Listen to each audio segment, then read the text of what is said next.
Hello everyone. Today is your second session of CMA paper 12 CMA Inter paper 12 audit.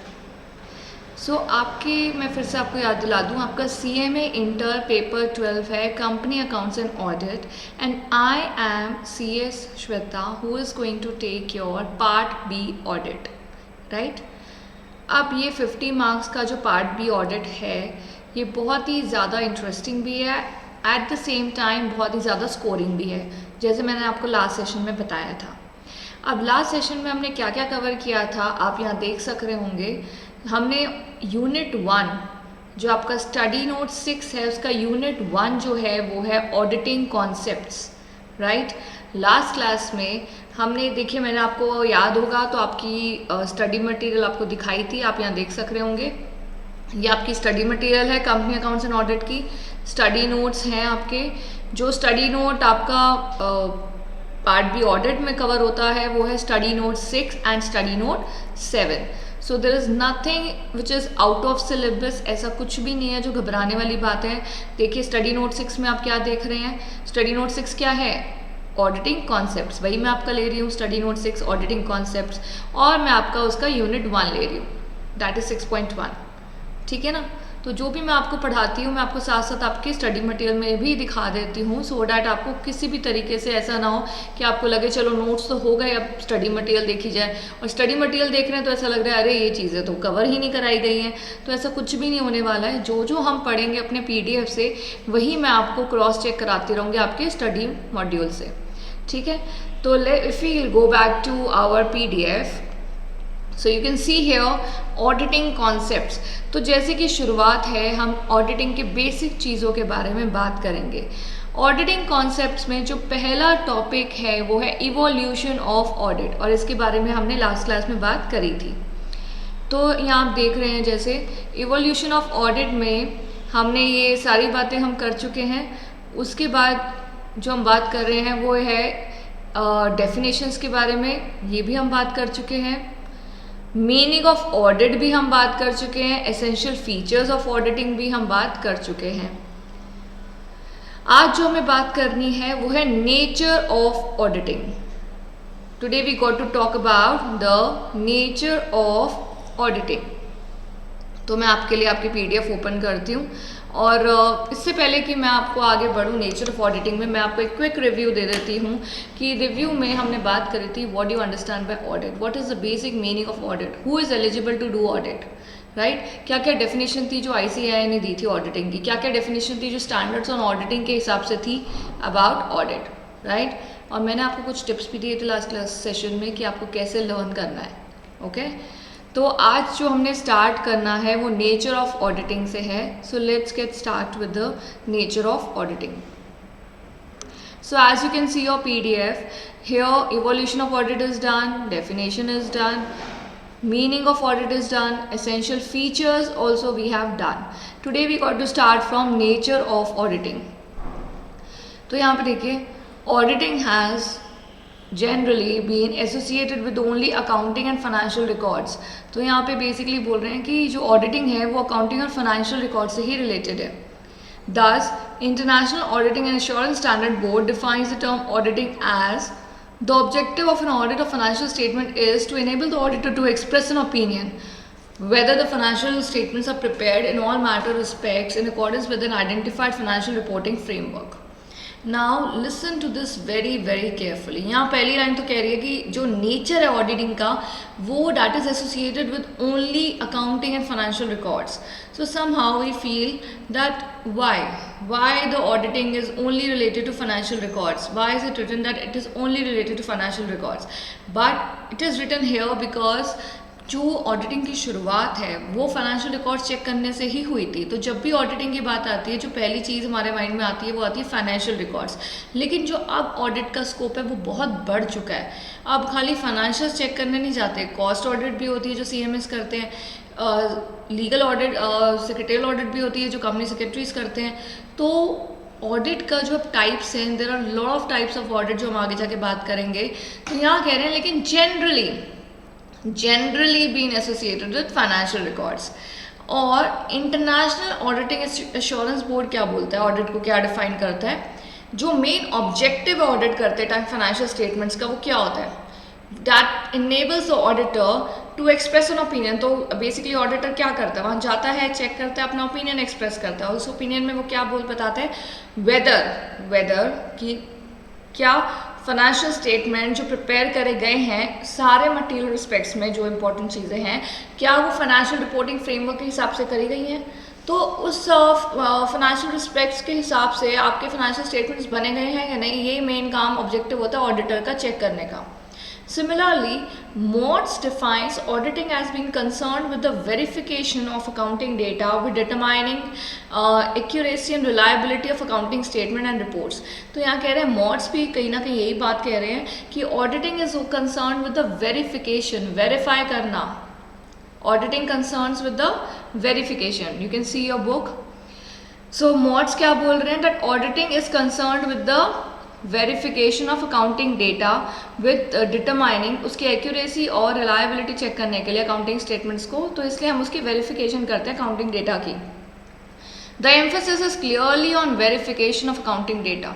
तो हमारा जो main emphasis mods ने करा अपनी डेफिनेशन में, वो क्या करा है कि अकाउंटिंग डेटा को आप क्लियरली वेरीफाई करेंगे और उसकी रिलाय कितना वो भरोसेमंद है उसको रिपोर्ट करेंगे। वेरिफिकेशन में क्या क्या इन्वॉल्व होता है, इवैल्यूएट करना एविडेंसेस को जो भी अवेलेबल है ऑडिटर के पास, राइट। दस an auditor examines internal evidence, that is records, voucher, etc., books of accounts, to assess the quality of the internal evidence. He also tests and evaluates the relevant system in the organization। तो यहाँ पे बोला जा रहा है कि auditor examine करता है इंटरनल एविडेंसेस को जो वो कलेक्ट करता है, और इंटरनल को एग्जामिन करने के लिए वो ऑर्गेनाइजेशन के सिस्टम को भी इवैल्यूएट करता है। He also obtain external evidence such as confirmation of bank balance. In some cases he may decide to conduct a physical count and service और even call independent expert opinion regarding technical matters. अब एक चीज़ सुनिए, यहाँ कह रहे हैं कि जो ऑडिटर होता है वो फाइनेंशियल स्टेटमेंट्स को अच्छे से चेक करता है, उसके लिए वो इंटरनल और एक्सटर्नल एविडेंस दोनों का सहारा लेता है। इंटरनल एविडेंस वो एविडेंस होते हैं जो मौजूद है ऑर्गेनाइजेशन के अंदर, जैसे books of accounts, vouchers, statements, explanations जो होती हैं मैनेजमेंट की, उसको वेरीफाई करने के लिए कि इंटरनल एविडेंस तो इंटरनल ही है, इतना भरोसेमंद नहीं है, तो वो एक्सटर्नल एविडेंस का भी सहारा लेते हैं। एक्सटर्नल एविडेंस में आप बताएं तो एक्सटर्नल एविडेंस में आ जाएंगे आपके मे बी बैंक को कंफर्म करने के लिए बैंक को कॉल कर लिया, किसी एंट्री को कंफर्म करने के लिए उस पर्टिकुलर वेंडर को कॉल कर लिया, तो these are the external evidences. And ज़रूरत पड़ने पर वो एक टेक्निकल एक्सपर्ट को भी हायर कर लेते हैं। अब जैसे एक बात सुनिए, मैं एक कंपनी की ऑडिट करने जा रही हूँ और वो कंपनी बनाती है गाड़ियाँ, they are manufacturers of car. अब I am a company secretary, I don't know the technical thing, technical what do I say, technical process behind manufacturing of a car. मुझे तो नहीं पता क्या टेक्निकल चीज़ें लग रही हैं, what are the technical process behind manufacturing a car. तो इन दैट केस किसी, जैसे मैंने आपको एक पहले एग्जाम्पल दिया था, किसी ट्रांजैक्शन को वेरीफाई करने के लिए मैं वेंडर को कॉल कर सकती हूँ। जैसे P&L के डेबिट साइड पे खर्चा लिखा हुआ है और बहुत मोटा खर्चा है 15 लाख रुपए का, तो मैंने मैनेजमेंट से पूछा, उन्होंने कहा ma'am this is very important material जो हमारी गाड़ी की मैन्युफैक्चरिंग में लगता है। मैंने कहा अच्छा चलो ठीक है, मुझे तो अब गाड़ी की नॉलेज है नहीं, होगा कुछ, राइट। अब फर्नीचर हो या कोई और चीज़ हो तो मैं तो शायद क्रॉस चेक कर लूँ, फर्नीचर तो सबको पता होता है, बट गाड़ी की मैन्युफैक्चरिंग में क्या चीज़ लग रही है इसके बारे में मुझे नॉलेज नहीं है, तो I ignored. But auditor never ignores, अगर वो इग्नोर करेगा तो वो कैसे अपना ओपिनियन दे पाएगा रिपोर्ट में ठीक सा, तो इसलिए वो इग्नोर ना करे, उसके लिए आई विल कॉल समबडी, मैं शायद बाहर से किसी को बुला सकती हूँ जिसको गाड़ी की नॉलेज है, उससे पूछ सकती हूँ कि अरे ये आइटम कार में लगती है क्या, और ये कितने की आती है, कहाँ से मिलती है, इसकी कितनी वैरायटी है, यू अंडरस्टैंड। तो मैं एक चीज़ को वेरीफाई करने के लिए एक्सटर्नल एविडेंस के तौर पे मैं किसी बाहर के इंडिपेंडेंट एक्सपर्ट ओपिनियन भी ले सकती हूँ टेक्निकल मैटर्स में, राइट। अब देखिए बुक की तरफ, another good description of auditing is given by Arens, Elder and Beasley. Arens, Elder and Beasley ने भी ऑडिटिंग को लेके कुछ इंपॉर्टेंट डेफिनेशन और एलिमेंट्स बताए हैं।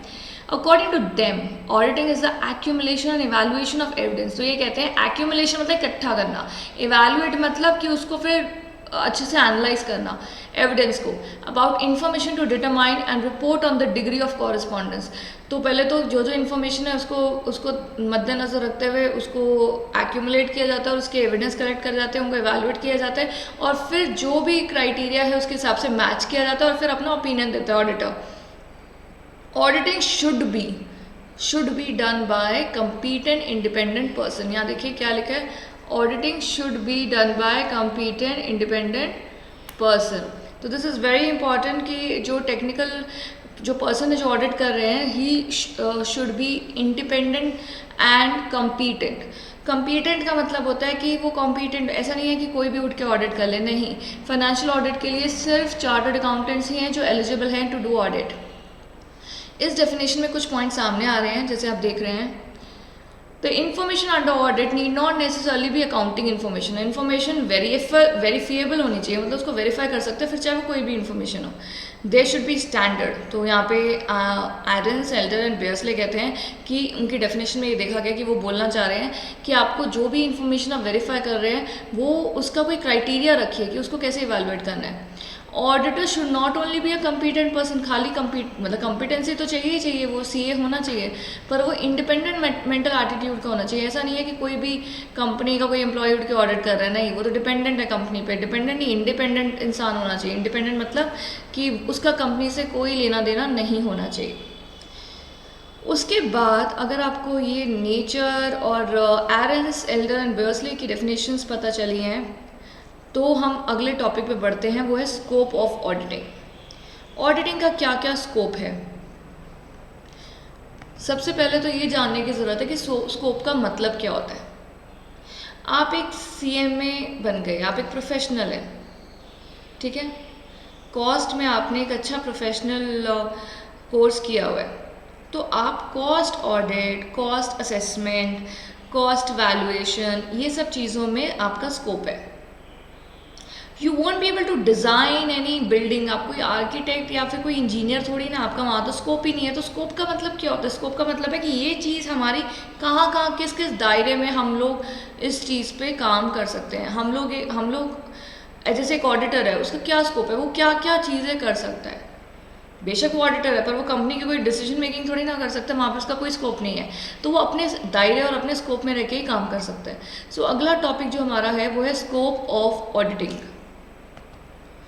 Development in the last 2 decades has extended the scope of auditing. Therefore, a more comprehensive definition of auditing given by Schlosser may also be considered. तो यहाँ कहते हैं Schlosser ने भी बड़ी अच्छी definition दी ऑडिट की, और जो ऑडिट का स्कोप है वो लास्ट 2 decades से बस बढ़ रहा है।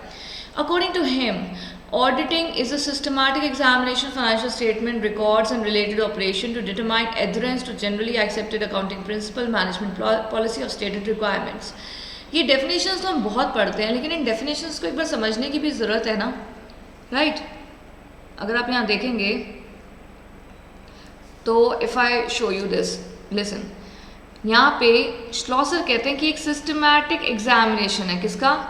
फाइनेंशियल स्टेटमेंट, रिकॉर्ड्स और रिलेटेड ऑपरेशंस का। तो क्या है? Systematic examination of financial statement, records और रिलेटेड ऑपरेशन। श्लॉसर यहाँ कह रहे हैं कि खाली एग्जामिन नहीं करना, जाकर सिस्टमैटिकली एग्जामिन करना है। दैट मीन्स आपको एक एक स्टेप सिस्टमैटिकली लेना है। किस चीज़ का सिस्टमैटिक एग्जामिनेशन करने जा रहे हैं ऑडिट करते समय? फाइनेंशियल स्टेटमेंट्स का, स्टेटमेंट जैसे आपका PNL, balance sheet, trading, records का, जो रिकॉर्ड्स मेंटेन करे हैं कंपनी ने, और जो भी इससे रिलेटेड चीज़ें हैं उनको आप एग्जामिन करने जा रहे हैं। कौन सा examine? Systematic examination. To determine का मतलब डिटरमाइन का मतलब क्या होता है? डिटरमाइन मतलब जानने के लिए, टू डिटरमाइन। एडहेरेंस का मतलब फॉलो, किस चीज़ क्या जानने के लिए हम ये सिस्टमैटिक एग्जामिनेशन करने गए हैं? To determine what? एडहेरेंस मतलब फॉलो हो रहा है नहीं हो रहा, क्या? Generally accepted accounting principle, management की पॉलिसी और जो भी स्टेटेड रिक्वायरमेंट है। You understand? तो डेफिनेशंस को जब आप समझ के लर्न करेंगे ना तो आपको बहुत आसानी से लर्न हो जाएगी। और I would say exam point of view से एक दो ऑथर की तो डेफिनेशंस लर्न करके ज़रूर चाहिए। अब देखिए श्लॉसर ने कितनी ईजी डेफिनेशन दी है, वो कह रहे हैं, अब मैं अगर आपको स्टेप बाय स्टेप बताऊं तो आपको याद हो गई। श्लॉसर क्या कहते हैं कि what is auditing, it is a systematic examination of financial statement, records and related operations to determine adherence to generally accepted principles and stated requirements, management policies, एक वर्ड मैं भूल गई। सो यू अंडरस्टैंड, तो अगर आपको एक चीज़ का meaning पता है ना, यूँ लर्न हो जाएगा आपको चीज़ें, right. The earlier definition of auditing by Mautz ने एम्फोसाइज करा verification of accounting statement, while retaining that emphasise Schlosser define कर रहे हैं एक्सटेंडेड स्कोप। वो कह रहे हैं कि आपको सारी चीज़ें एग्जामिन करनी है, खाली वेरीफाई नहीं करना है। Similarly the purpose of auditing extend हुआ है टू लॉट ऑफ ऑपरेशन, जैसे मैनेजमेंट पॉलिसी भी चेक होनी चाहिए। अब जैसे देखिए कंपनी में एक मैनेजमेंट पॉलिसी बनाई गई है कि हर मैनेजमेंट का जो एम्प्लॉय है वो इतना लोन ले सकता है अपने कंपनी से, एक मैनेजमेंट पॉलिसी है। लेकिन ऑडिटर ने आके चेक करा कि एक एम्प्लॉय को स्टेटेड मतलब जो निर्धारित करा गया है उस अमाउंट से ज़्यादा लोन मिला हुआ है, तो ऑडिटर क्वेश्चन कर सकता है। अब आप ऑडिटर को ये नहीं बोल सकते अरे तुम अपना काम करो ना, हम जो मर्जी करें, तुम अपना देखो ना फाइनेंशियल स्टेटमेंट में कोई गलती तो नहीं है। बट ये भी ऑडिटर का ही स्कोप है कि मैनेजमेंट पॉलिसीज फॉलो हो रही हैं नहीं हो रही हैं, लॉ के हिसाब से चल रही हैं चीज़ें या नहीं चल रही हैं।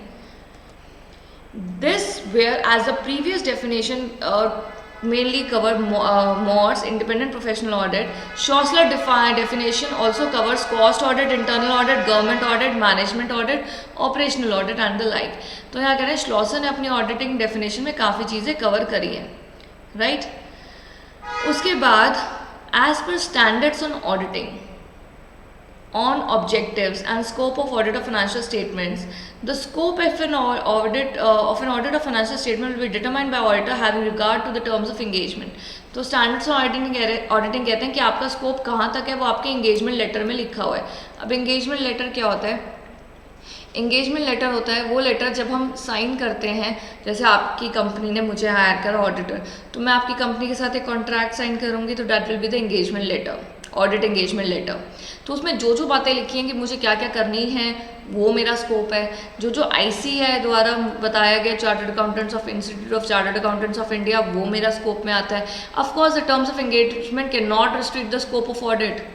जैसे आपने की कंपनी ने मुझे ऑडिटर रखा, ठीक है, उसके बाद आपने एंगेजमेंट लेटर में कुछ ऐसी बातें लिख दी जिसकी वजह से मेरा स्कोप रिस्ट्रिक्ट हो गया। जैसे मैं नई CA बनी हूँ और मैं ऑडिट का असाइनमेंट मिला मुझे, मैं बहुत खुश कि अरे ऑडिट मिली मुझे, आई एम वेरी हैप्पी। सो आपकी कंपनी ने मुझे कॉन्ट्रैक्ट साइन करने के लिए बुलाया, I am again very happy कि अरे आज मैं फाइनली कॉन्ट्रैक्ट साइन कर लूँगी, अब इस कंपनी की ऑडिट मैं करूँगी। So I am like very excited and very happy. अब जब मैं ऑडिट का लेटर साइन करने आई तो मैंने क्या देखा कि कुछ टर्म्स एंड कंडीशन ऐसे लिखे हैं जो एब्सर्ड है, मतलब ठीक नहीं है, वेग है। उसमें लिखा हुआ है, एक टर्म लिखा हुआ है कि आप हमसे हमारी लोअर मैनेजमेंट से क्वेश्चन नहीं कर सकते हो, उनकी ऑपरेशंस में दखल अंदाजी नहीं कर सकते हो। अब एक बात बताओ, मैं क्वेश्चन नहीं कर सकती, अगर मैं क्वेश्चन नहीं करूँगी तो मुझे मेरा आंसर कहाँ से मिलेगा, और आंसर नहीं मिलेगा तो मैं रिपोर्ट कैसे तैयार करूँगी, मैं कैसे पता चलेगा मुझे, कैसे जजमेंट कर पाऊँगी मैं। एक टर्म एंड कंडीशन ऐसा भी आपने डाला हुआ एंगेजमेंट लेटर में कि आप हमारे फाइनेंशियल स्टेटमेंट्स में कुछ रिकॉर्ड ऐसे आपने नाम डाल दिए जो मैं नहीं इंस्पेक्ट कर सकती। ये तो गलत है, ऐसी तो बात नहीं हो सकती कि कुछ चीज़ें चेक करने के लिए मैं दूसरे रिकॉर्ड्स इंस्पेक्ट नहीं कर सकती।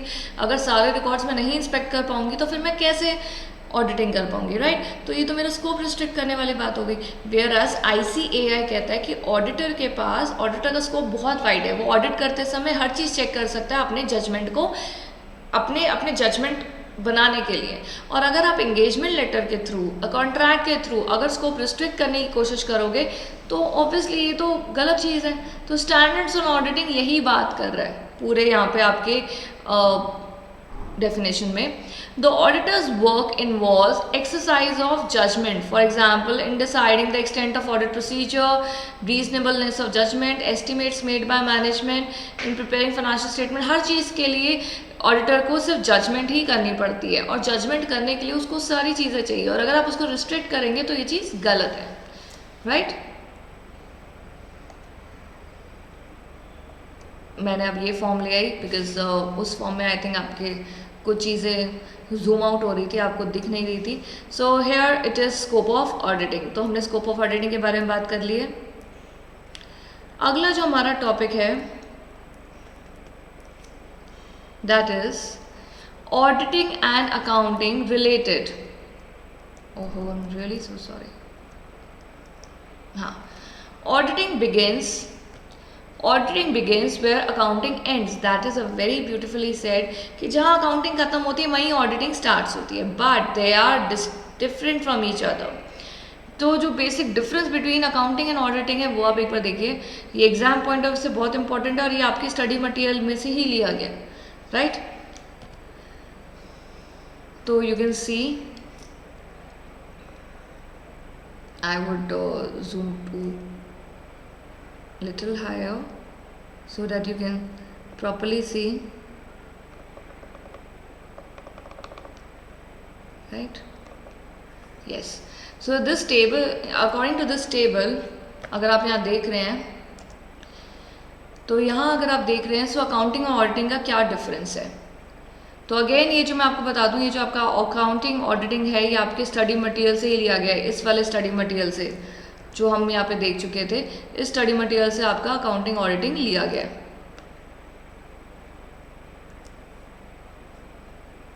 ठीक है, तो आप स्टडी मटेरियल से भी रेफर कर सकते हो और नोट से भी रेफर कर सकते हैं. तो let's get back to our PDF. पहला, accounting is a collection, classification, summarisation of data. ये हमने अकाउंटिंग की डेफिनेशन में भी पढ़ा है कि अकाउंटिंग क्या है. इट इज़ कलेक्शन, डेटा को कलेक्ट करना, क्लासीफाई करना, समराइज करना.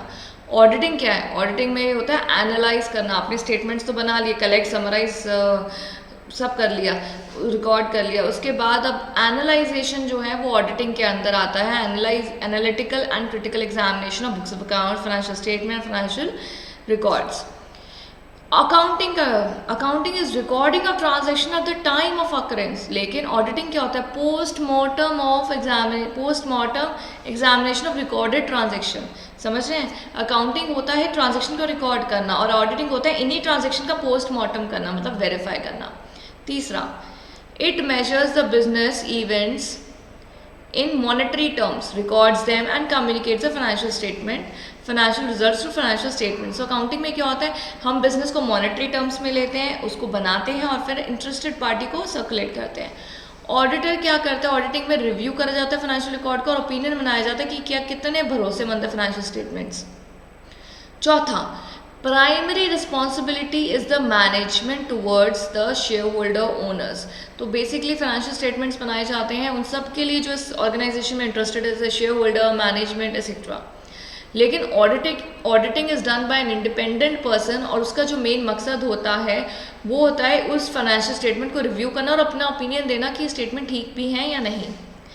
पांचवा, an accountant is not expected to report on financial statement या रिव्यू करना, बस उसको कंपाइल करना होता है स्टेटमेंट्स को. ऑडिटिंग का जो मेन ऑब्जेक्टिव है वो ये है अपना ओपिनियन देना कि क्या ये स्टेटमेंट ट्रू एंड फेयर है या नहीं.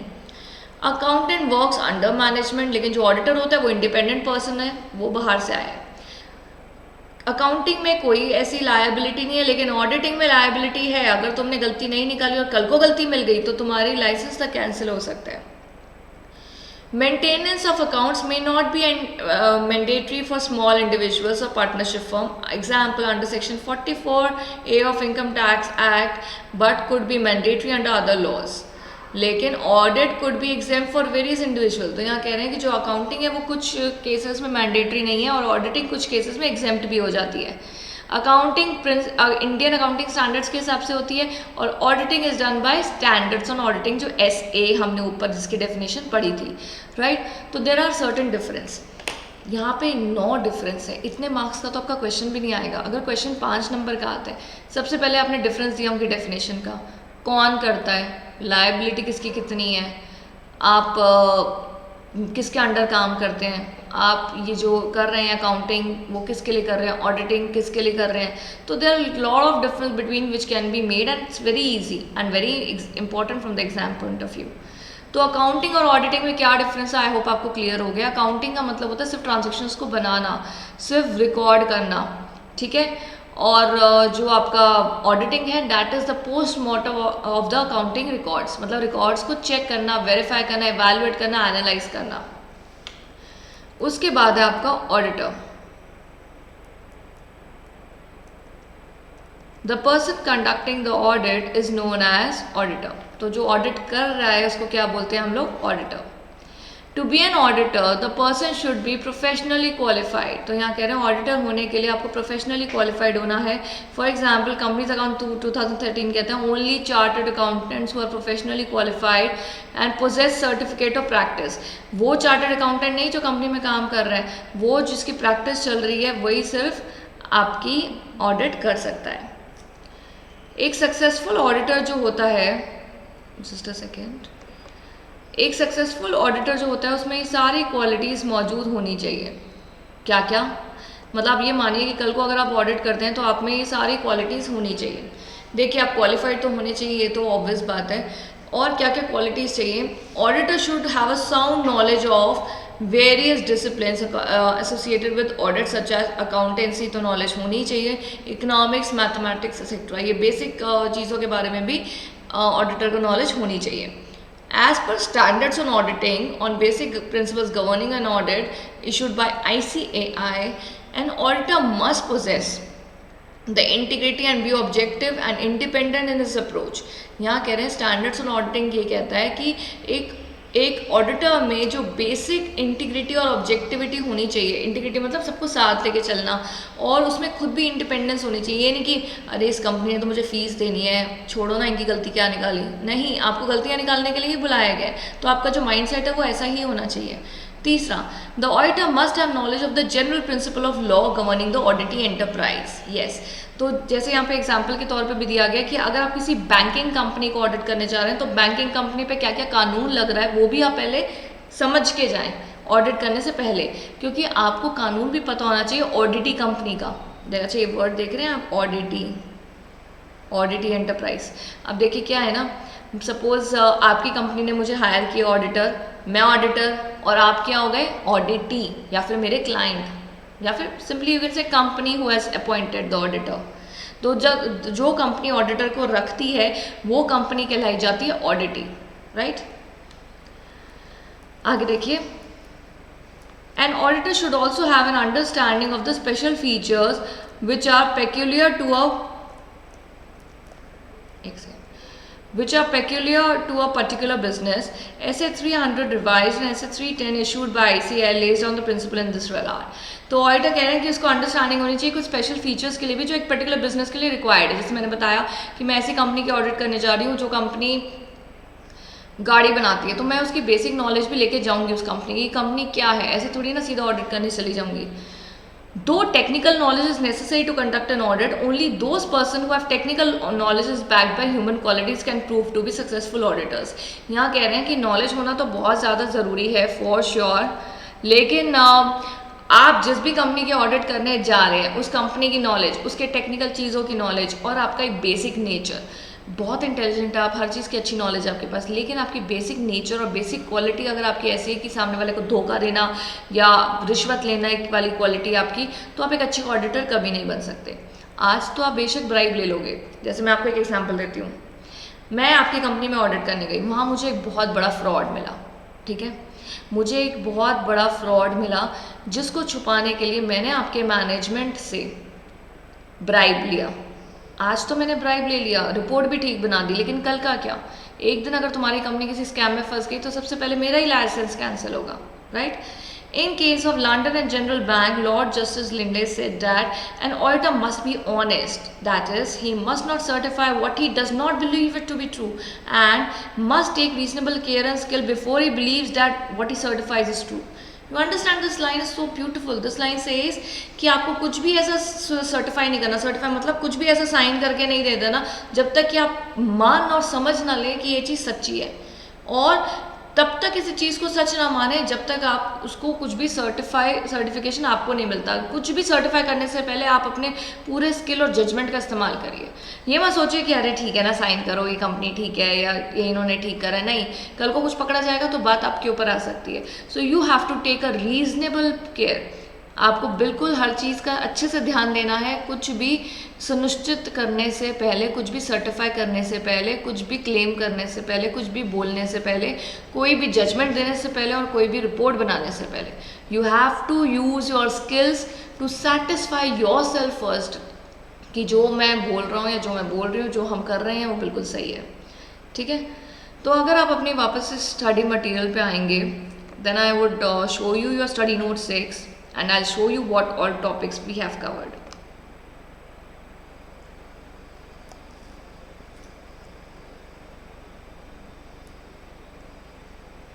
देखिए अब आपके, जैसे आप यहाँ देख रहे हैं आपका स्टडी मटेरियल, यहाँ पे आपका स्टडी मटेरियल है। ये स्टडी मटेरियल है जो आपको आपके इंस्टीट्यूट ने दी है, राइट।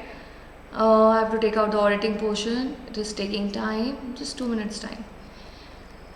देखिए मैं नहीं चाहती कि आपके मन में ज़रा सी भी शंका रहे, तो बेशक 2 मिनट लगते हैं, लेकिन हमें ये प्रैक्टिस करना, ये करना ज़रूरी है। तो देखिए ऑडिटिंग कॉन्सेप्ट्स मैंने आपको पीडीएफ में वही दिखाया।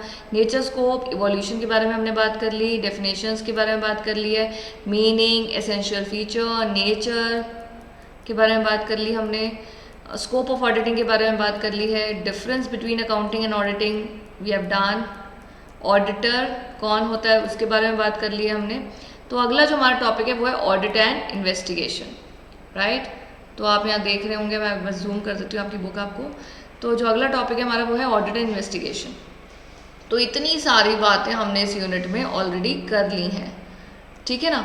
देखिए अब ये मैं आपको क्यों हर बार दिखाती हूँ, वो इसलिए दिखाती हूँ ताकि आपके मन में कहीं भी कोई शंका ना रहे, राइट। अब आप इतना समझिए कि अभी हमारा ये सिर्फ स्टार्टिंग का सेशन है। जब हमारा बेस क्लियर होएगा ना, तो आगे आप बढ़ते रहेंगे, आपको सारी बातें आराम से समझ में आ जाएंगी। लेकिन बेस बहुत क्लियर होना चाहिए, बेसिक चीज़ें बहुत क्लियर होनी चाहिए। मैं अगर पीडीएफ बनाना चाहूँ तो मैं इस पूरे चैप्टर की छोटी सी पीडीएफ बना के आपका सिलेबस जल्द से जल्द ख़त्म कर सकती हूँ। पर हमेशा याद रखिए, जो शॉर्टकट तरीका होता है ना, वो सबसे ज़्यादा डेंजरस होता है। उस तरीके में आपके सक्सेस होने के चांसेस बहुत ज़्यादा कम होते हैं। And I don't want that, I don't want कि आपके सक्सेसफुल होने के चांसेस और पेपर एक ही झटके में क्लियर होना चाहिए। इसलिए I have covered every small topic in your study material. नहीं तो बच्चे क्या चाहते हैं, मैम इंपॉर्टेंट टॉपिक्स करा दो ना, छोटे नोट्स करा दो ना, आसानी से हो जाए। आसानी से नहीं, अब जो मैं आपको बोल रही हूँ, मैं बहुत छोटी छोटी चीज़ें और बहुत क्लियरली और बहुत डीपली ले रही हूँ, ताकि आप सिर्फ सुनने से ही आपको लर्न हो जाए। ये सेशंस करने के बाद आप सिर्फ अपनी बुक उठा के ज़रा सा रिवाइज करेंगे, आपको चीज़ें लर्न हो जाएगी। I assure you that. Scanner उठा के क्वेश्चन करेंगे, फिर इस यूनिट का after this unit gets over मैं आपके साथ आरटीपी भी डिस्कस करूँगी। तो once we will discuss the questions, we will revise the study note, आपको देखना सब कुछ लर्न हो चुका होगा तब तक, ठीक है। So what I am trying to say is that please जैसे जैसे मैं सेशंस ले रही हूँ, आप भी अपना साथ साथ पढ़ते रहे, राइट। तो अगले सेशन में हम लोग ऑडिट इन्वेस्टिगेशन से स्टार्ट करेंगे, और अगला सेशन हमारा लंबा सेशन होने वाला है। तो ये 1-2 सेशन थे, जैसे हम एक्सरसाइज करते टाइम वार्म अप करते हैं, so these 2 sessions were just warm up. Now the sessions are going to be bigger, okay, so that we cover more topics deeply, अच्छे से, और आप अच्छे से पढ़ें, ठीक है। प्लीज़ घर पे अपना साथ साथ पढ़ते रहें। खाली सुनना वेरी इंपॉर्टेंट, सुनना तो आपका 60% काम करेगा, लेकिन 20% रिवाइज और बाकी 20% राइटिंग। तो ये 40% आपके हाथ में, I can only do 60%, okay. So please stay safe, study hard, and see you in the next session. Thank you.